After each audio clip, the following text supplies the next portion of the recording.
আমার যেদিন মৃত্যু হবে সেদিনও দেখা যাবে সংসারের অনেক কাজ বাকি রয়ে গেছে বাকি।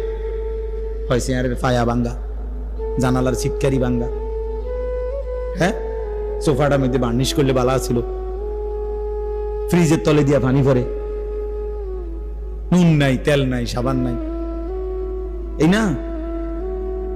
তাহলে স্বার্থপর এই দুনিয়া শেষ করা যায় না। দুনিয়ার প্রয়োজন শেষ হয় না বন্ধু। এই বিদেশ প্রবাসী, আহা কি পরিমাণ মায়া লাগে। 12 ঘন্টা ডিউটি করে আবার আরো 6 ঘন্টা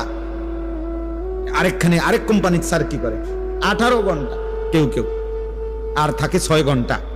এই 6 ঘন্টার মধ্যে বিশ্রাম কখন? নিজের জামাগুলা নিজে ধোয়, নিজের রান্নাটা নিজে করে। প্রবাসীগুলো বিদেশে থাকে যে